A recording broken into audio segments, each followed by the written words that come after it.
Hello everybody, Arkansas Minuteman 0864 here.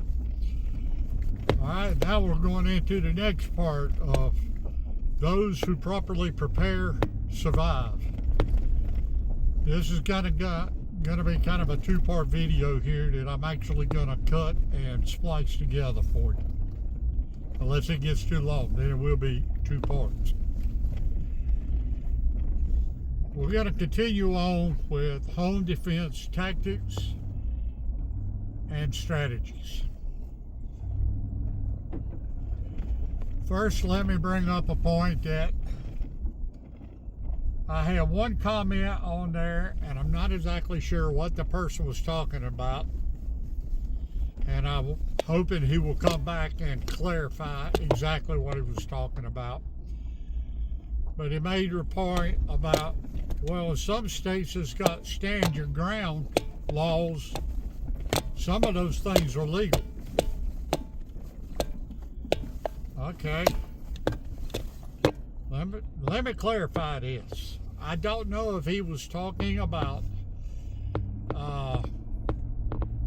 booby traps, setting and using booby traps on your property, or if he was talking about standing your ground in the home and protecting your home. Now, with that being said, if he was talking about defending the home that you don't have to leave, yes, there are about 23 states, the best I can research and find, that has stand your ground laws that you don't have to leave.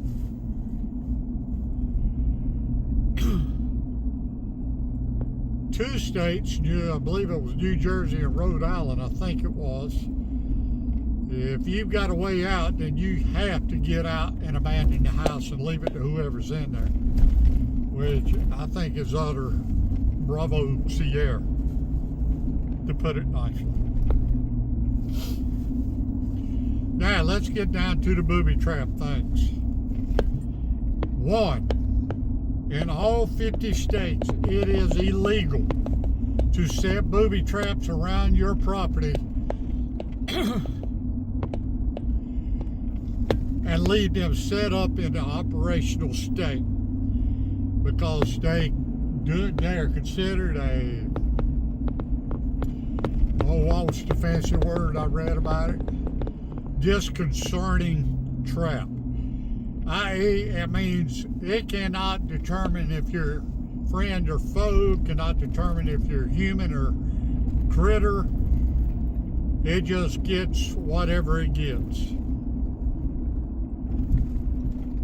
And that is in all 50 states. Now, to go and top that off, it is also against federal law to set booby traps up and leave them set up as well. So, everything that I talked about in the last video, as I stated, we do not condone anyone to go out there and set these things up and leave them set up around the property. Do not condone it. Do not advise you to do it. Do not suggest you do it. But what I will say is, don't do it. It is also going to open you up for criminal action and civil liabilities, and you will wind up losing everything that you ever had or have or ever will have, to include your freedom. You will go to jail. Now, let me go back and clarify something else too. Strategy or strategical versus tactical. You also have another section in there of operational. Okay?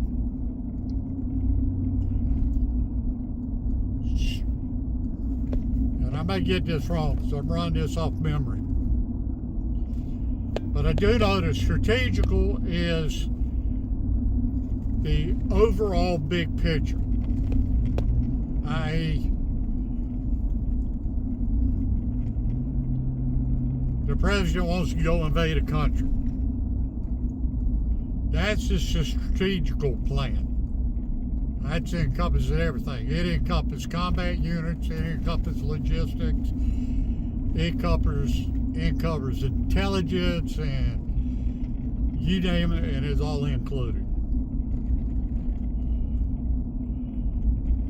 And then you have operational techniques, and that is like large groups,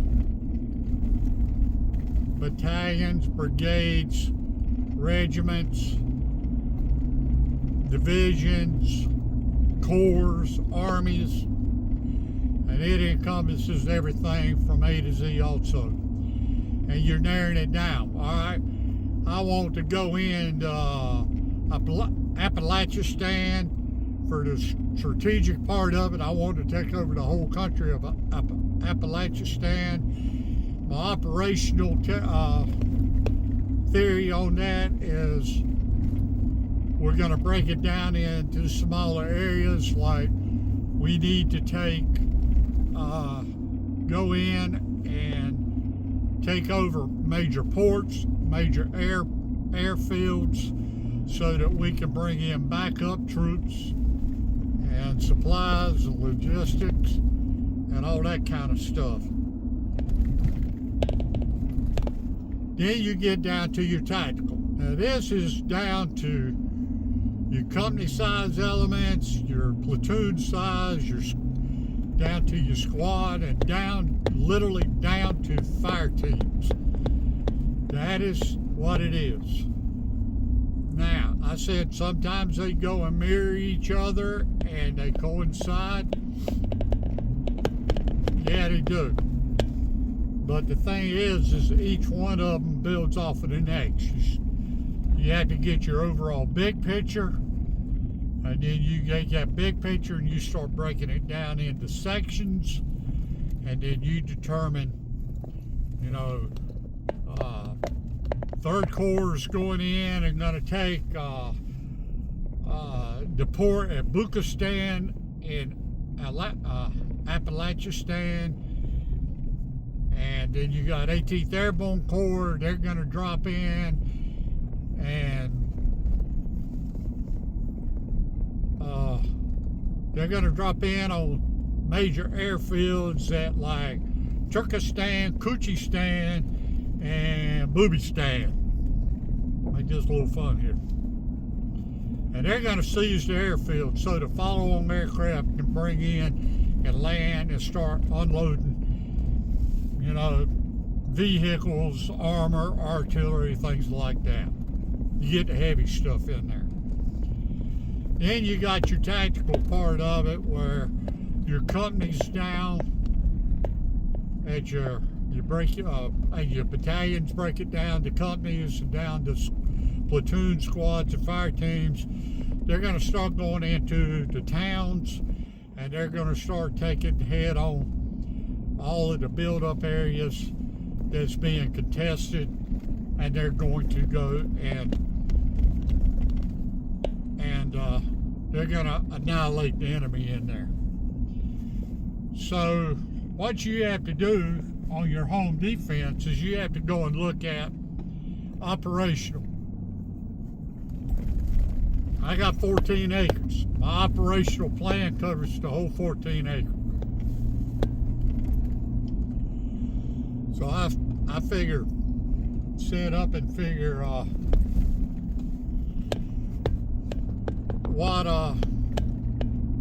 what areas I want to set up ambushes in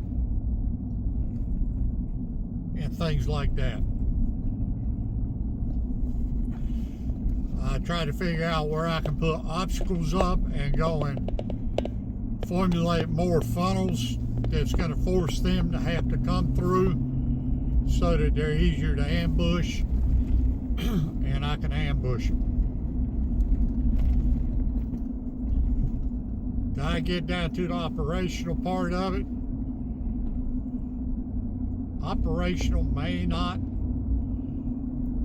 may or may not play on it. It's going to depend how much area you're talking about. And you're not going to have that many people. I mean, if you get a good tribe of about 20 people, you're going to be doing good. And 20 people is not going to hold a very large area. And that's something you have to understand. If you've got 120 acres, 20 people ain't going to cover 120 acres.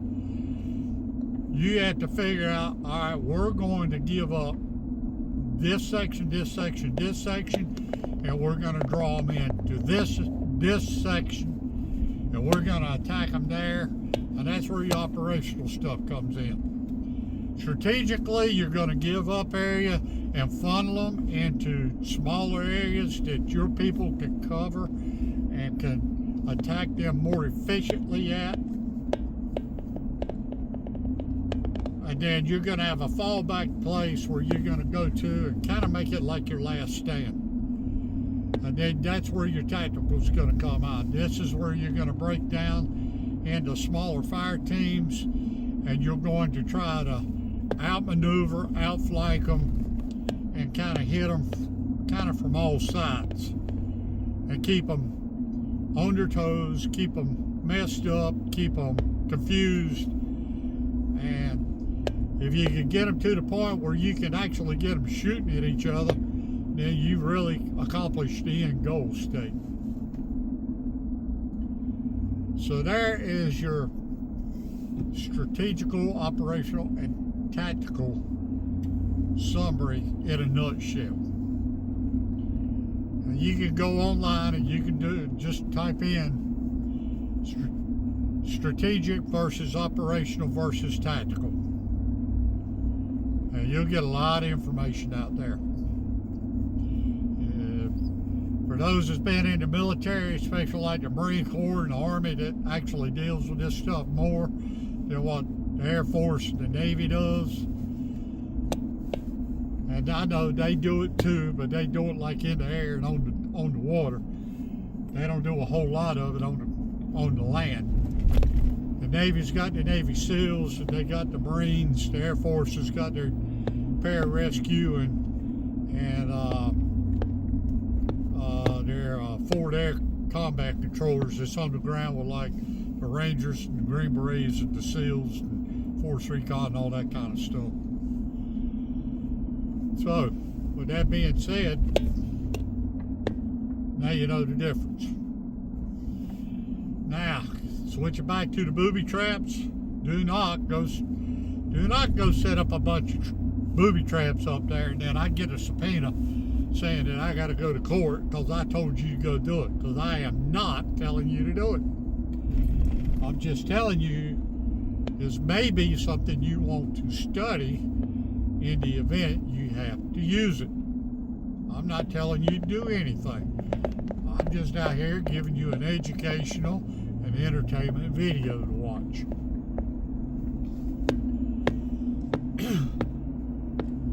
You can research them too on your own. You can find military books on them. All kinds of neat stuff. So, with that being said, let's move on to something else now. The latter half of this video is going to be books, and I'm going to have a big old pile of books that I'm going to show you, and I'm going to briefly talk about each one of them. If I do all of them on a long-term scale, this video will be about 4 or 5 hours long, and I don't think you want that. So now we have covered stockpiles, how much to stockpile, about a year's worth, rotate it, tools that you should have on hand, root cellars. What else did we talk about?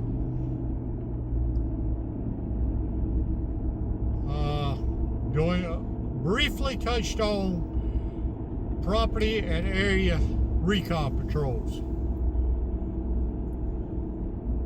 You've got an area, and you need to be walking that area on a regular basis so that you can tell if anybody's coming and going on your property. And if you start spotting signs that people are coming on your property, then you need to do something to watch that area.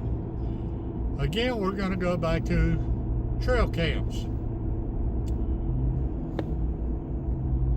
And if it's an area where you have cell service, put one up with cellular service so you get an immediate notification that somebody's coming through there.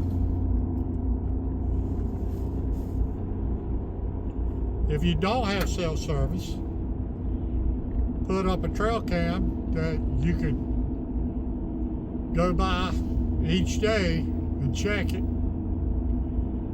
and carry an extra SD card with you so you can pull the SD card that's in it, put a new one in it, and get it back up and running. And then go back and check the SD card you took out of it. Your recons should be done. You can do them however you want to. Me, I do them on a random day at a random time. I'm even out at night walking around my property with night vision goggles and thermals, looking to see. Because you catch people like that, they won't expect you to come out there in the dark looking around.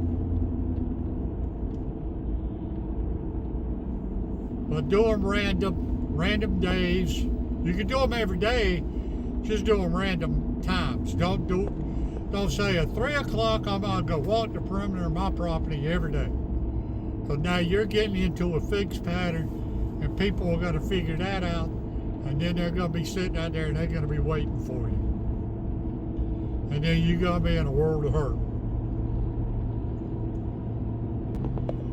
What do you carry on a recon patrol? Well, you might want to carry a small pair of binoculars so you can sit back and see further and not have to walk right up on something. You want to carry your, carry a chest rig or belt kit. You want a weapon with you. Me, I usually just do mine with a pistol and call it a day.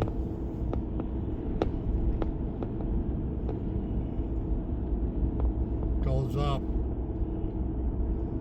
don't want to shoot my neighbor's house with a rifle. So carry you some water, because you don't know how long you're going to be out there. You might want to take a snack with you, especially if you got a lot of acreage you're going to be walking around. Then you're definitely going to want to carry a snack with you and carry you some water with you. A small, like I got 14 acres, I ain't going to carry no sustainment pack with me, day pack or anything like that. I can walk mine in about 30 minutes and cover everything, unless I start finding signs of things. And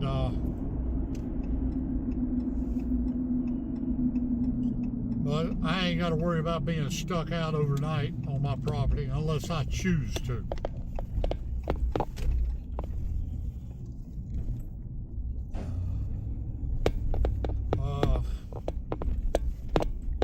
You might want to carry you some kind of communications with you in the event you do get hurt, that maybe you got somebody that you could call back. And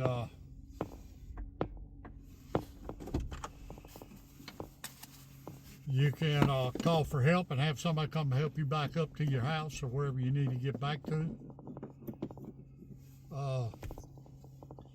But a recon patrol, for the most part, unless you're expecting to make contact, which you really shouldn't be expecting to, though with things going like they are right now, you never can tell.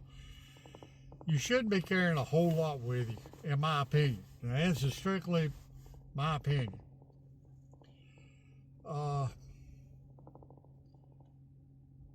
I don't worry too much about it where I'm at. I'm out in a rural area, so I ain't too much worried about running into problems, getting into a firefight. If I get into a firefight, there's going to be a major boo-boo somewhere in the world. And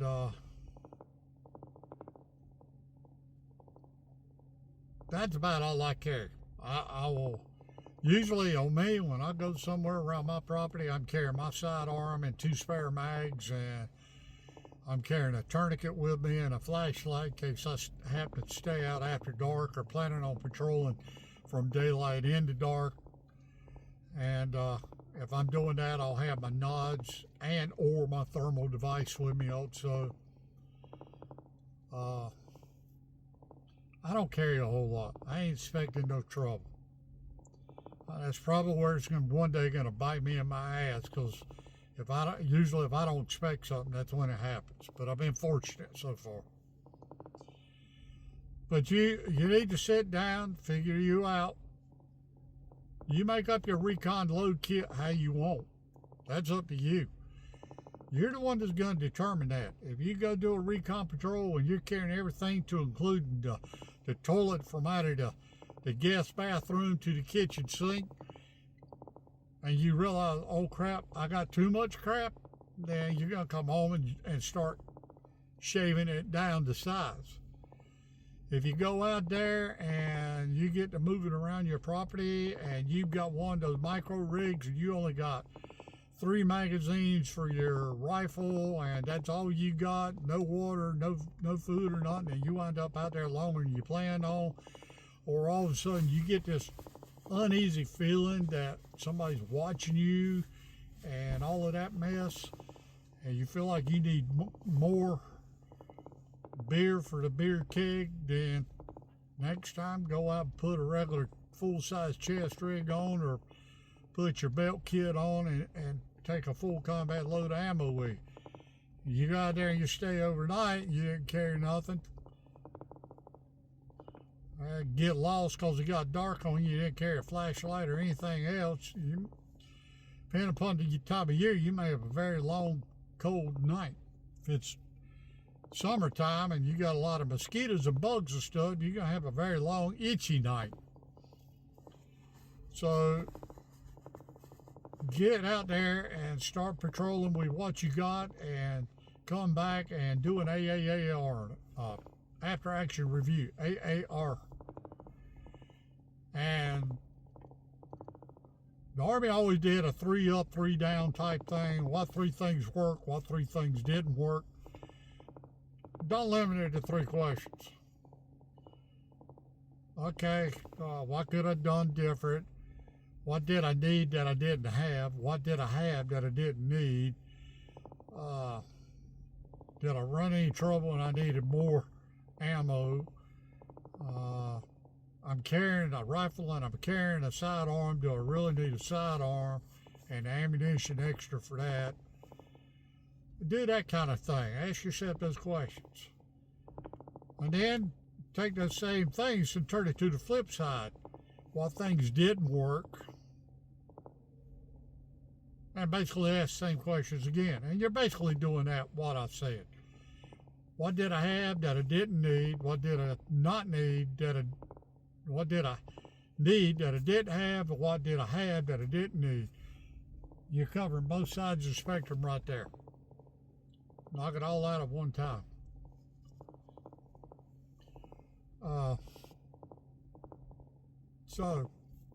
then when you go through there, people are like, yeah, when you're out on patrol, you're supposed to be making ground quick. No, you're not.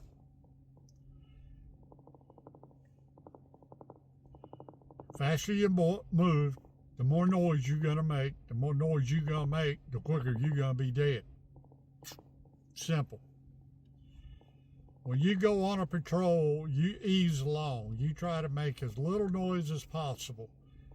That's why they have you do a pre-CI and a PCI and a PCC before you leave out on patrol, where you jump up and down and see if anything rattles or something's sloshing around and all of that. You do all that before you go out, and then you move slowly but steadily. you may make an hour and only go 50, 75, maybe 100 meters. That's it. That's how slow you're going to be moving. The slower you move, the less likely somebody watching the area you're moving through will be to pick you up. Because if movement is the quickest thing that the human eye picks up.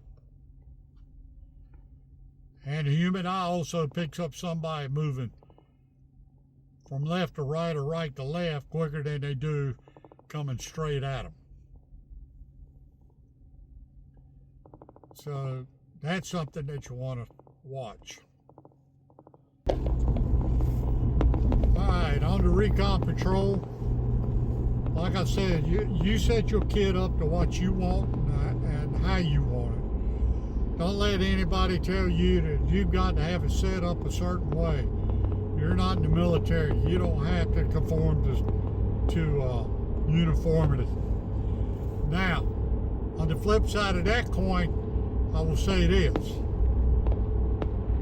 If you've got a tribe, then yeah, you probably do want some kind of uniformity on certain things in there. I.e., everybody have their IFAC on the same position of their body. If you designate left kidney area of the IFAC, then put it on the left IFAC kidney area. And there are certain other uniformities you will want. Like you're going to want them to have at least 2 tourniquets, one in the IFAC and then one that they, somewhere on their person they can reach with either hand. It's got to be where they can reach it with either hand. They may be right-handed, but they get shot in the right arm. That arm ain't no good. You got to be able to get to that tourniquet and get it out, and get it on, and do it with your left hand. And that's something you need to practice too, because you need to practice doing things with your off hand, to include putting tourniquets on, shooting with your off hand. A lot of people can't shoot worth a darn out there on their off hand. You make them shoot their opposite of what they're used to, and boy, they can't hit the broadside of a barn. It's entirely different when you start shooting with your offhand. So you need to practice that. And as I stated before, patrolling is slow, it's methodical. It should be so slow it literally gets boring. And then you have to go and stay on top of your A game on that and not become complacent and just kind of go wandering around, not looking at anything, trying to observe anything and all that. So get out there and practice it. Get your kid together. Do a patrol. Find out how it wears. You may have something that after you wear it for a while, you realize you don't like where it's at. You need to tear it all apart and start over and put it back together again. And I will tell you right now that you're probably going to do that several times before you get your kit to where you like it and where it wears good and it's where it functions the way you want it to function.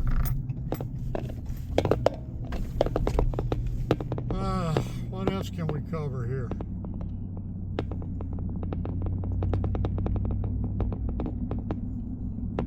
If you do get into a home defense situation and you do have a multi-story building and you decide that you're going to take the high ground and hold it, make certain you have a good way out of there.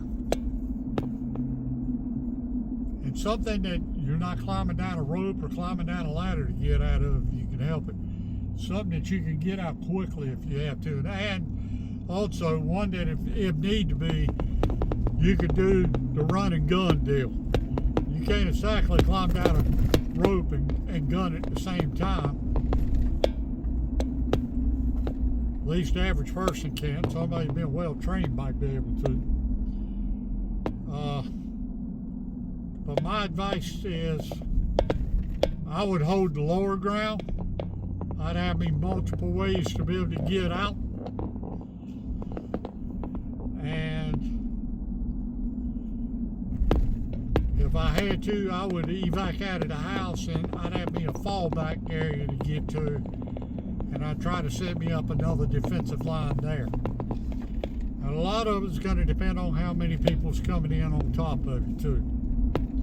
If you're a lone wolf, your best bet's to E out and try to live to fight another day. But you ain't gonna live long if you're a lone wolf, I'm gonna tell you that. But they're gonna get to hunting you down after, because you can't stay awake 24/7 watching your six. You can't keep your head on a swivel and watch 360 degrees around you. And after a while, you're gonna get plumb tuckered out. And you got to sleep, and that's probably when they're gonna come in there on top of you. So now that I've done this in about 3 different parts now, I can go home and do some splicing. And I'm kind of done some quick thinking about this thing, and I think I'm going to call this one an end. And I'm actually going to just do one tomorrow and do it with all the books and do them all at one time. That one may be a little bit long, but I think you will find the books very interesting and give you some ideas of what you need to go looking for and all that. So, well, with that being said, as always, remember, those that prepare properly survive, and get out there and train. Stay alert, stay alive.